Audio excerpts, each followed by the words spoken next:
कि हम अपने बच्चों की हत्याएं नहीं होने देंगे, हम यूजीसी को लागू करा कर रहेंगे। माननीय सर्वोच्च न्यायपालिका ने उस पर रोक लगाई है, तो 11 तारीख को हमने प्रोटेस्ट रखा है दिल्ली के जंतर मंतर पे कि हम सरकार को बताएंगे कि इतनी आसानी से आपको बच के निकलने का मौका नहीं देंगे। न्यायपूर्ण प्रक्रिया रोकी नहीं गई तो दिल्ली का चक्का जाम कर देंगे हम लोग। नमस्कार, आप देख रहे हैं सबसे बड़ा खिलाड़ी। आज हम बात करेंगे यूजीसी के नए नियम पर, जो इन दिनों देश भर में जोरों शोरों से राजनीति का सबसे बड़ा मुद्दा बन गया है। जिस नियम को सुप्रीम कोर्ट ने साफ कह दिया है कि ये देश को 2 हिस्सों में बांट सकता है, यानी ये नियम सामाजिक संतुलन बिगाड़ सकता है।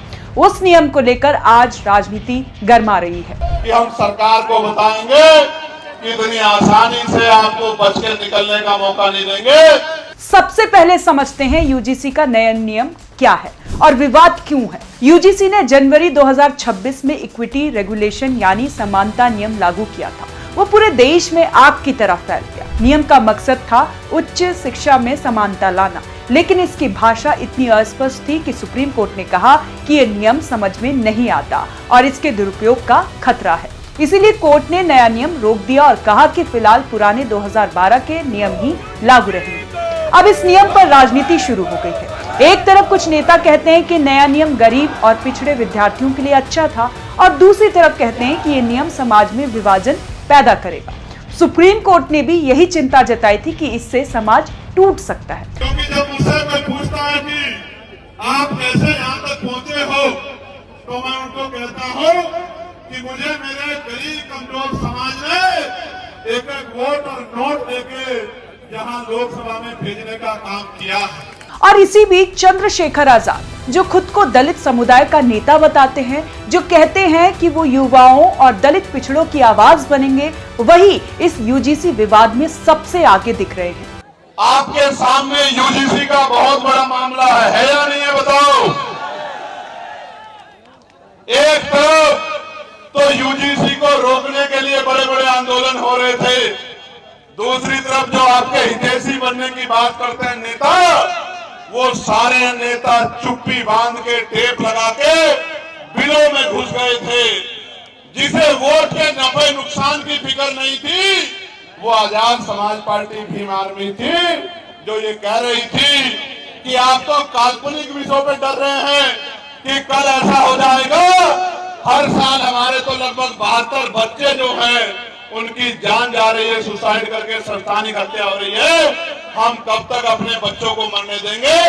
एक अकेली पार्टी आजाद समाज पार्टी, एक अकेला संगठन भीम आर्मी और एक आपका मात्र नेता चंद्रशेखर आजाद, पार्लियामेंट हो या सड़क हो या फिर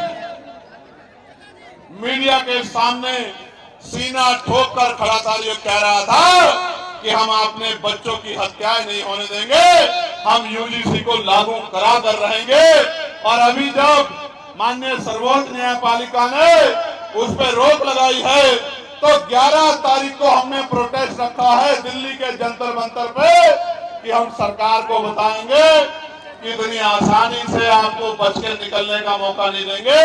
सरकार को कोर्ट में मजबूत पैरवी करनी पड़ेगी और हमारे बच्चों को की जो हत्याएं हो रही हैं, संस्थानिक हत्याएं, उनको रोकना पड़े। न्यायपूर्ण प्रक्रिया रोकी नहीं गई तो दिल्ली का चक्का जाम कर देंगे हम लोग। अब यहाँ मैं आपको एक बड़ा सवाल सीधे आपके सामने रखती हूँ। अगर सुप्रीम कोर्ट ने ये साफ कह दिया है कि नया यूजीसी नियम देश को विभाजित कर सकता है, फिर भी चंद्रशेखर आजाद जैसे नेता इसका समर्थन क्यों कर रहे हैं? क्या सच में उन्हें शिक्षा में समानता की चिंता है, या फिर ये सब बस एक राजनीतिक चाल है और वोट बैंक जुटाने का तरीका?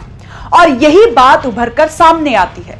चंद्रशेखर आजाद का पूरा राजनीतिक सफर ही इसी अंदाज में रहा है, जाति आधारित राजनीति से वोट खींचना। उन्होंने खुद को दलितों के लिए मुकाबला करने वाला बताया है और अक्सर वे बयान देते रहे हैं कि दलितों पर अत्याचार हो रहा है और उन्हें राजनीति पर न्याय चाहिए। लेकिन असल बात यह है कि उत्तर प्रदेश जैसे राज्य में वोट की ताकत ही असली चीज है। यूपी में दलित लगभग 20 से 21% आबादी है और अन्य पिछड़ा वर्ग यानी ओबीसी 50% से ज्यादा है। इन दो समूहों को अगर जोड़ा जाए तो लगभग 70% से अधिक वोट आते हैं। यानी कि अगर कोई नेता इन समुदायों को साथ में रखकर लेता है तो उसे भारी वोट बैंक मिल सकता है। खासकर 2027 के यूपी विधानसभा चुनाव में दलित और पिछड़ों के वोट बैंक के बिना यूपी में कोई भी बड़ी जीत पानी मुश्किल है। यही वजह कि हर राजनीतिक पार्टी इन वर्गों का समर्थन दिखाने की कोशिश कर रही है। तो अब वही सवाल, क्या चंद्रशेखर आजाद इसीलिए 11 फरवरी को दिल्ली कूच कर रहे हैं ताकि वो यूजीसी के मुद्दे को राष्ट्रीय स्तर पर उभारे और इसे एक बड़ा सोशल जागरूक मामला दिखाकर युवा और दलित वोट संगठित कर सकें? क्योंकि यही वह तरीका है जिससे आजकल नेता चलते हैं। कोई भी मुद्दा उठाओ, उसे बड़ा मुद्दा बनाओ, जनता को बांटो, फिर उसी विभाजन से वोट इस्तेमाल करो। आखिर में हम सबको ये देखना होगा कि क्या ये नियम सच में शिक्षा के हित में था या फिर केवल राजनीतिक का औजार। क्या नेता इस फैसले को वोट पाने के लिए इस्तेमाल कर रहे हैं? सोचो, अगर यही सब राजनीति की वजह से जनता भ्रमित हो रही है तो असली जरूरत है मुद्दों को समझने की, ना कि सिर्फ नेताओं के बयान सुनने की। आपको कैसी लगी ये जानकारी? आप हमें कमेंट कर जरूर बताएं और देखते रहें ओएनजी न्यूज।